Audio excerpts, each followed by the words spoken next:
The Minister. Thank you. And as the Attorney-General said to the member for Lyne, who's currently in the chair, I'm sure this also brings you great pleasure as we introduce this bill today. So I move that the bill be now read a second time. And as I introduce the bill today, I do want to emphasise that this is a very clear step forward as we build the momentum to hold a successful referendum to change the Australian Constitution to recognise Aboriginal and Torres Strait Islander peoples. This bill will establish an act of recognition, acknowledging the unique and special place of Aboriginal and Torres Strait Islander peoples as the first peoples of our nation. The Gillard government is committed to recognising Aboriginal and Torres Strait Islander peoples in the Australian Constitution. We want meaningful reform that reflects the hopes and aspirations of Aboriginal and Torres Strait Islander peoples and unites our nation. We believe the Australian Constitution should recognise Aboriginal and Torres Strait Islander peoples and their unique history, culture and connection to this land, reflect our country's fundamental belief in the importance of equality by removing all references to race, and acknowledge the additional effort that's needed to close the gap on Indigenous disadvantage in this country. And we're committed to achieving this. We appointed an expert panel to develop options for constitutional change to work out how best to recognise Aboriginal and Torres Strait Islander Australians in the Constitution. The expert panel consisted of a range of respected and accomplished individuals, including yourself, the Acting Deputy Speaker, and also Indigenous and other community leaders, constitutional law experts and parliamentary members. In bringing forward this bill, the government again thanks the expert panel, including the co-chairs, Mr Mark Liebler and Professor Patrick Dodson, for their dedication and tireless work. They have helped build a strong foundation for change. We also thank the Australian Human Rights Commission, the National Congress of Australia's First Peoples and Reconciliation Australia, and the many other organisations and individuals who lodged submissions, participated in consultations or helped the expert panel with their research. Throughout 2011, the expert panel led a wide-ranging national public consultation and engagement program. They talked to more than 4,600 people in more than 250 meetings, 84 locations across the country, and received more than 3,500 submissions.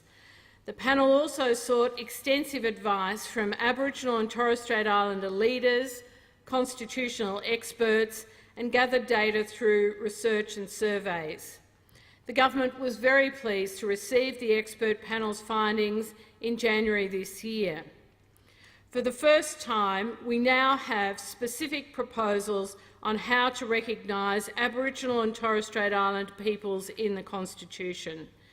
The government agrees with the expert panel on the importance of holding a referendum at a time when it has the most chance of success. We do not underestimate the challenge of achieving nationwide consensus. Change will not happen without support from across the political spectrum and the support of the majority of Australians. So we're working with local organisations to build this movement for change. The government's investing $10 million to help build public awareness and community support for change. And this important work is being led by Reconciliation Australia, supported by a reference group of business and community leaders. This funding is supporting community groups and activities across the country, giving Australians the opportunity to learn more about constitutional recognition. We do recognise that there's not yet enough community awareness or support for change to hold a successful referendum at or before the next federal election. So the Act of Recognition that will be established by this bill will continue to build the momentum we need for successful constitutional change. The Act of Recognition will largely reflect the introduction to Recommendation 3 of the Expert Panel on Constitutional Recognition of Indigenous Australians. The Act makes a clear statement of recognition of Aboriginal and Torres Strait Islander peoples as the first inhabitants of Australia and acknowledges their unique history, culture and connection to their traditional lands and waters. To allow all of us here in this parliament to show our support for these truths, and through our support to build awareness and support in the wider community. To maintain momentum towards a referendum, a sunset provision in the bill limits the effect of the Act to 2 years. The sunset date ensures that legislative recognition does not become entrenched at the expense of continued progress towards constitutional change. The sunset provision will provide an impetus for a future parliament to reassess how the campaign for change is travelling and the appropriate timing for a successful referendum. The bill also provides for a review to consider and advise a future parliament on proposals to submit to a referendum based on the work already done by the expert panel. The review will identify which of those proposals are likely to receive the support of the Australian people, including Aboriginal and Torres Strait Islander peoples. A report from the review will be given to the Minister by 6 months before the sunset date of the bill and will be tabled in Parliament.